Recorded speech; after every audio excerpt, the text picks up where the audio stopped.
Venons-en maintenant au concept structurant de souveraineté et de démocratie socialiste.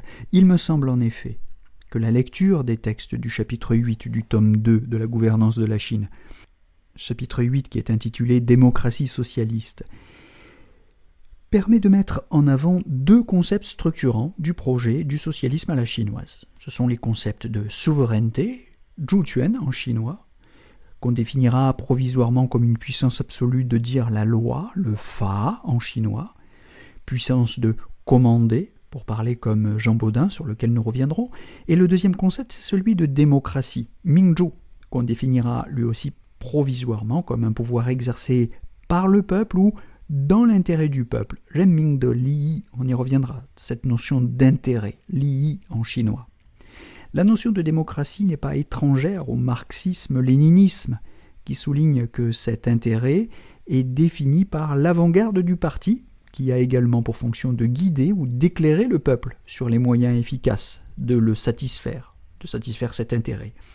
Elle suppose la régénération de cette souveraineté nationale qui fut contestée à la Chine dans les années d'humiliation, dans les années du siècle d'humiliation, 1842-1949, contestée par les puissances impérialistes occidentales et le Japon, et qui lui est toujours contestée depuis la guerre froide par les revendications mondialistes et supranationalistes des acteurs historiques de la superclasse mondiale. Alors, vous savez que j'ai pris l'habitude de parler de la superclasse mondiale dans le sillon de Samuel Huntington qui emploie ce concept dans un texte que je recycle constamment et qui s'intitule « Qui sommes-nous ? Identité nationale et choc des cultures » paru en 2004 et cité aussi d'ailleurs par Michel Geoffroy.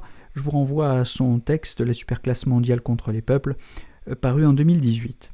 Alors si je prévois de parler simultanément de souveraineté et de démocratie dans la suite des podcasts qui viennent, comme je l'ai fait dans ma thèse de doctorat sur ce sujet, c'est parce que les deux notions s'enrichissent dialectiquement. Elles répondent ensemble à la question d'une loi juste. Comment dire, en contexte socialiste du moins, la loi juste, la loi légitime, à quelle loi sera-t-il juste d'obéir ? Si celui qui dit la loi ne fait que l'imposer par des menaces, on peut bien s'y soumettre, et comme dit Rousseau, on fait bien, mais cela ne rend pas la loi juste pour autant. Cette loi est tyrannique. Pour être juste, il faut que la loi s'impose, que chacun en reconnaisse la vertu ou les raisons. Alors on ne s'y soumet plus, et on n'est plus contraint, mais on y obéit, ce qui n'est pas du tout la même chose. Si le peuple est, comme on le dit en chinois, maître du pays ou maître chez lui, Dangdia Zhezhu, comme Xi Jinping le répète à d'innombrables reprises, eh bien, si c'est dans son intérêt que les décisions sont prises par ceux qui le gouvernent, et s'il peut le confirmer régulièrement par les urnes ou par des enquêtes de satisfaction, alors il est collectivement libre. Le sens problématique de cette liberté collective fera débat en de nombreux contextes, mais la souveraineté comme puissance absolue d'un peuple à décider de son destin, c'est le point de départ de la constitution chinoise et de la doctrine Xi. Nous partirons donc de là pour les définir et analyser les malentendus auxquels elle pourrait nous exposer. Référence au fameux phénomène d'hétérotopie, comme je les ai nommés.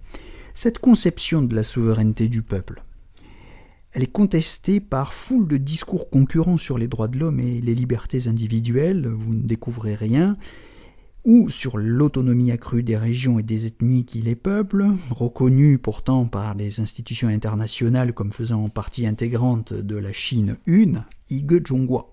Précisons que ce peuple chinois n'a pas d'unité préalable. Cette unité, elle est le résultat d'une histoire. Elle est le résultat d'un tissage qui fait coexister 56 ethnies. La Chine s'affirme comme un pays multi-ethnique, en chinois « Duo Mingzu de Guojia », un pays qui articule ou tisse ensemble ces cultures diverses sans les nier ou les dissoudre dans une unité homogène.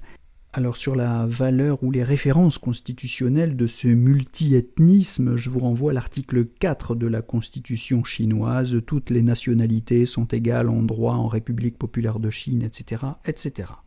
Donc s'il y a des discours concurrents qui ont bien un ancrage dans l'opinion publique chinoise et qui sont relayés par les médias étrangers favorables aux libertés au pluriel, ils mécomprennent l'idée que le parti se fait du peuple chinois et l'idée qu'il se fait de la liberté, au singulier, elle.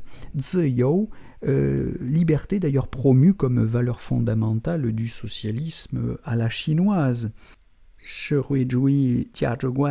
renvoie donc ici au tome 1 de la gouvernance de la Chine à la page 10. La liberté, Ziyou. La liberté concerne le peuple en tant que maître de son destin. J'insiste sur cette notion qui peut nous étonner parce que nous sommes abreuvés d'une presse sinophobe qui nous dit qu'il n'existe pas de liberté en Chine. Or, la liberté, je le redis, est l'une des 12 valeurs fondamentales du socialisme à la chinoise. Simplement, il s'agit de la liberté collective d'un peuple qui maîtrise son destin. Vous voyez par exemple au tome 2 de la gouvernance de la Chine, page 364, où la liberté renvoie à la maîtrise par un peuple de son destin, selon les mots de Xi Jinping. Et là, on voit bien le phénomène d'hétérotopie. On emploie bien le même mot quand on le traduit littéralement, mais en réalité, nous lui donnons des sens différents. Et c'est de là que naissent les malentendus. Toutes ces notions de souveraineté, de démocratie d'abord, mais aussi les notions de peuple, de liberté, devront être ressaisies pour sortir de ces malentendus, ressaisies dans leur contexte afin d'éviter les effets d'hétérotopie, donc, c'est-à-dire l'illusion que dans les contextes chinois, les mots ne veulent plus rien dire, qu'ils sonnent creux, qu'ils formeraient comme une sorte de langue de bois. S'il y a un malentendu politique et civilisationnel, c'est à partir de ces notions cardinales que nous pensons devoir l'éclairer. Pourquoi la puissance de commander doit-elle être absolue ?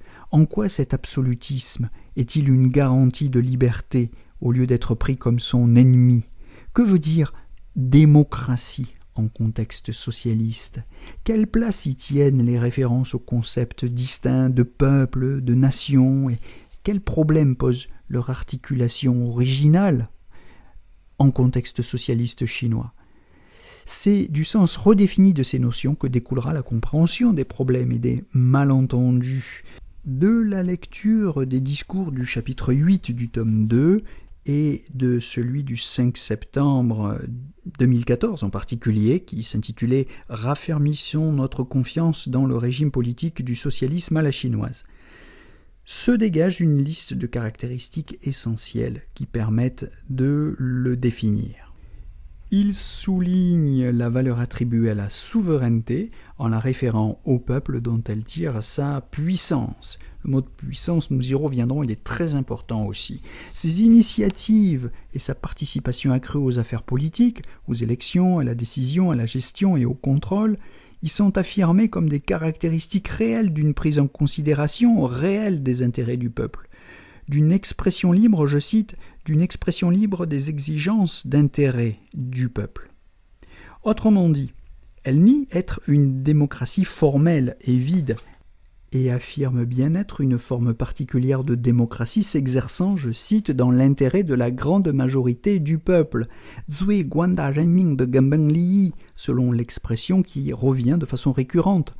Fonctionnant, certes, sous la direction d'un parti, mais le parti est contrôlé, je cite, à tous les niveaux et s'appuyant sur un état de droit très particulier qu'il faudra redéfinir aussi, appelant au développement du front unique patriotique le plus large possible, rassemblant la sagesse et la force de tous les partis, je cite, de tous les groupements, de toutes les ethnies, de toutes les couches sociales et des personnalités de divers milieux. Fin de citation.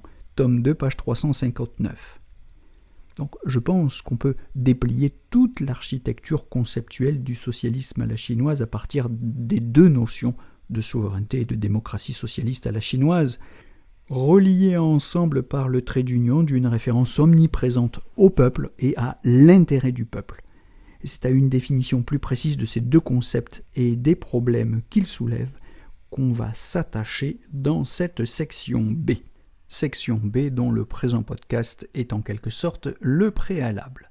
Et je vous donne donc rendez-vous très prochainement pour entrer dans le détail des analyses. Belle journée à tous, en attendant.